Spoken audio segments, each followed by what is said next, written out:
Hapa tupo katika eneo la airport ya Kigoma ambapo serikali yetu imewekeza na kufanya upanuzi wa airport yetu kwa urefu wa kilomita 1.8 runway, lakini pia tuna jengo la abiria ambalo lina uwezo wa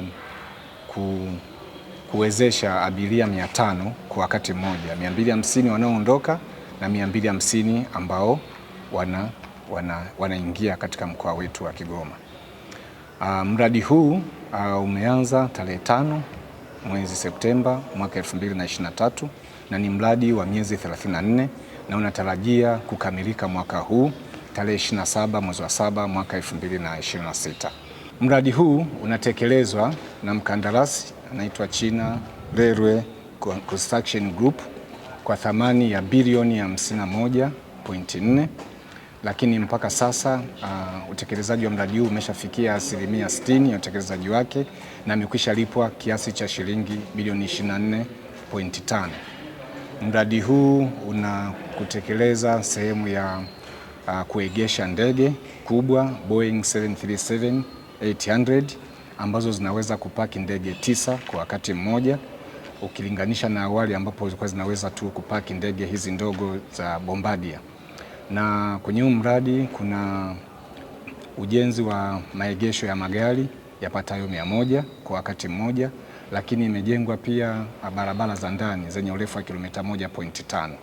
Lakini pia jengo la abiria kama ambavyo nimesema awali na uwezo wa kuwezesha abiria 500, lakini pia kuna control tower moja, kuna pia eneo kwa ajili ya kucontrol taa za kuongoza ndege zetu.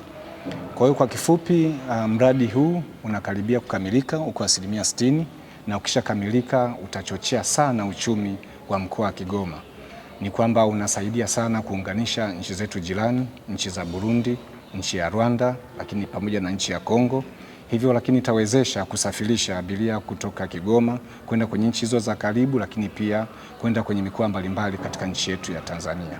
Kipekee tunamshukuru sana Mheshimiwa Rais wa Jamhuri ya Muungano wa Tanzania Dr. Samia Suluhu Hassan kwa kutuwezesha sisi wana Kigoma kuweza kutekeleza mradi mkubwa kama huu ambao ni adhimu, ukilinganisha na siku za awali ambapo tulikuwa tuna kiwanja cha ndege ambacho kwa kweli hali yake kilikuwa kiendani na hadhi yetu ya mkoa wa Kigoma.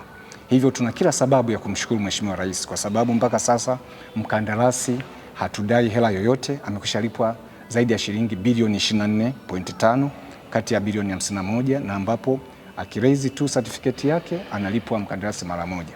Na tunategemea kwamba mradi huu utakamilika kwa muda ambao umepangwa, na tunaona material mengi ambayo mkandarasi amekwisha leta hapa site, na kwa sasa ameshaongeza speed, ameongeza masaa ya kufanya kazi, anafanya mpaka usiku, na tunazidi kumsimamia kwa ukaribu ili tuweze kukamilisha huu mradi kwa haraka na Watanzania waweze kunufaika na uwepo wa mradi huu katika mji wetu wa Kigoma. Mkandarasi wetu alitupa program ambayo imekusudia kurecover muda ambao umepotea, na kwenye hiyo program inahusisha mchakato wa kuongeza masaa ya ufanyaji kazi, na sisi kama consultant tumekuwa tukilisimamia hilo. Lakini pia mkandarasi kwenye plani yake ya kurecover muda ambao umepotea ameongeza timu ambazo zimeongeza kasi ya ufanyaji kazi kama alivyotangulia kusema meneja mkoa. Lakini pia mkandarasi ameongeza subcontractors ambao wamekuwa wakimsaidia hizi kazi zote kwa wakati mmoja. Kwa hiyo tumekuwa na utendaji unaofanyika kazi kwa sambamba kwa wakati mmoja ili kuhakikisha tunafikia ule malengo ya muda ambao umebakia. Mpaka sasa mkandarasi ana timu za kutosha site, lakini pia ana vifaa vyote vinavyohitajika kulingana na mahitaji na kulingana na material yaliyokuwa site mpaka sasa hivi anakimbizana na muda uliobakia. Pia changamoto ya hali ya hewa ambayo ilikuwa inasumbua mwanzo sasa hivi sio tatizo. Hivyo amekuwa na mwendelezo mzuri wa kazi kama ambavyo alitangulia kusema meneja.